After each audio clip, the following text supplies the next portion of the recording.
요즘 글씨 쓸 일이 많이 줄어들었죠? 하지만 좋아하는 글을 남기거나 고마운 마음을 전할 때면 손글씨가 정성을 대신하기도 합니다. 선조들도 마찬가지였습니다. 한자 한자 써내려가는 글씨에 마음과 정신이 깃든다고 여기며 그래서 그 곁에 함께하는 문방구를 귀하게 대접하였습니다. 쓰기와 그리기의 도구, 그 이상의 존재로 여겨진 옛 문방구들, 그 이야기를 지금 만나봅니다.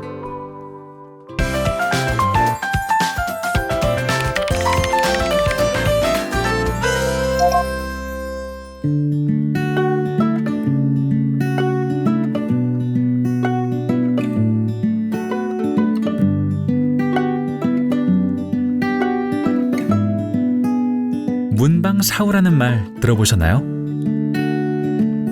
책을 읽고 글을 쓰는 선비방의 내 친구라는 뜻으로 학문을 하는 선비가 늘 가까이 두는 4가지 물건을 친구에 빗대었는데요. 종이와 붓, 먹과 벼루를 일컫습니다.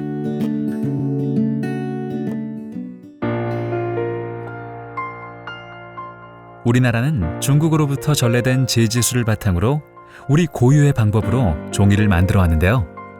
이 전통 종이를 한지라고 합니다. 한지의 주 재료는 당나무입니다. 이걸 삶아서 세척을 해서 표백을 하면 이렇게 돼요.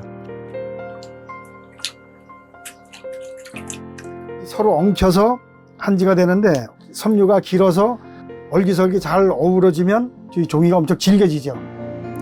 종이를 뜨는 것을 초지라고 하는데요. 암물질, 연물질을 반복하며 한 장 한 장 떠냅니다. 초지 실력에 따라 종이의 질도 달라집니다.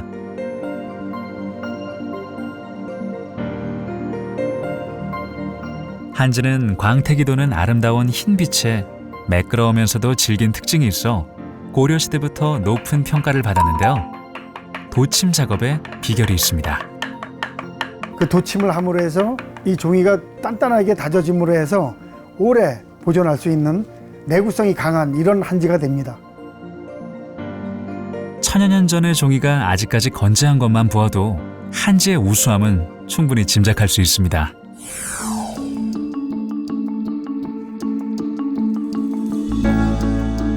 붓은 먹물 등을 묻혀 글씨를 쓰거나 그림을 그리는 필기구입니다. 일반적으로 족제비나 토끼, 노루, 염소 등 포유류의 털을 이용한 모필이 주로 만들어졌으며 사군자용, 서예용, 초상화용 등 목적에 따라 달리 사용했습니다. 붓은 털을 얼마나 잘 골라내는가에 따라 그 품질이 달라지는데요. 그래서 털 고르기와 가르기가 아주 중요합니다. 겉모는 굉장히 매르면서 좋잖아요. 호가 살아있잖아요. 이렇게. 겉모는 여기서부터 매르니 털빨이 좋지 않습니까? 호가 살아있고 심소도 역시 살아있지만은 이 호가 조금 짧죠. 털빨이 약간 굵으면서. 단단한 속털에 부드러운 바깥털을 더하면 여리면서도 탄력 있는 붓이 완성됩니다. 글씨를 쓸 때에 부드럽게 따라오면서 허리 부분이 살짝 움직여주는 것이 부드러운 탄력입니다. 끝만 부드럽게만 놓으면 허리 부분이 안 놀아지면 붓이 되들 않아요. 세심한 손끝에서 완성되는 한 필의 붓. 정성으로 만든 붓끝에서 역사의 기록과 시대의 명작들이 탄생하였습니다.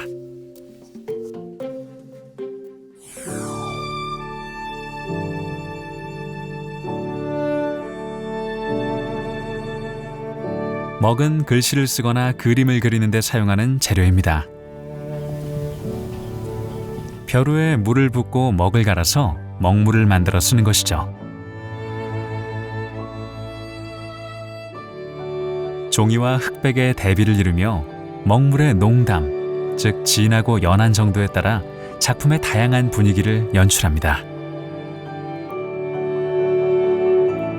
먹은 소나무의 송진을 태우거나 참기름, 오동나무 기름, 콩기름, 참기름 등을 태워 나온 그을음에 악교를 섞어 만듭니다. 보통 지금 8cm 되는 송연목 하나 만드는데 한 30년 이상 된 소나무 한 그루를 다 태워야 됩니다. 뿌리부터 기둥까지 해가지고 잎사귀까지 전부 다 태워야지 목 하나를 만들 수가 있습니다.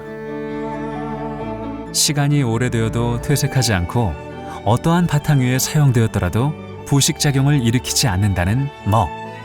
그래서 수백 수천 년 전에 만들어진 글씨와 그림을 오늘날에도 감상할 수 있습니다.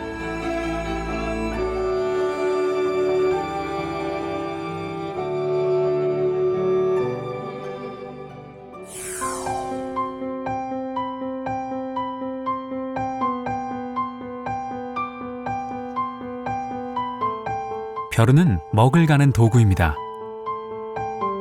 벼루에 물을 넣고 고형으로 된 단단한 먹을 서서히 갈면 고운 입자로 풀어져 먹물이 됩니다. 벼루는 도자기, 옥, 은, 동, 철, 나무 등 여러 재료를 썼지만 대개는 돌로 만들었는데요. 그 중에서도 현재 충남 보령 지역에서 나온 검은 돌로 만든 남포연이 유명합니다.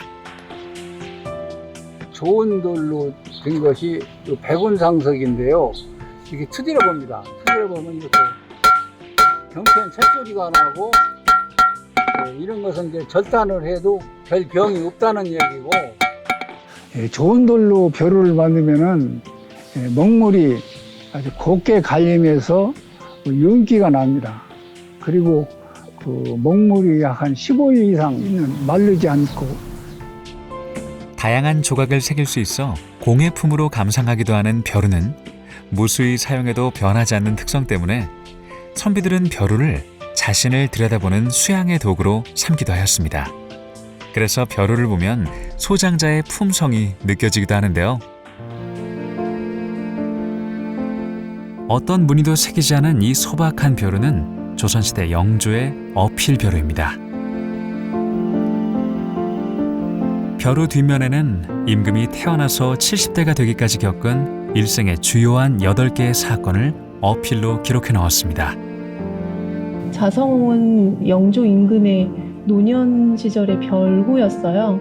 임금이 쓰신 벼루로는 이게 지금 굉장히 크기 면에서도 크고 그 외곽에 어떠한 무늬도 새겨져 있지 않아서 그 평소 영조 임금이 실천했던 검약했던 그런 일상생활을 대변하는 그런 벼루가 아닐까라고 생각합니다.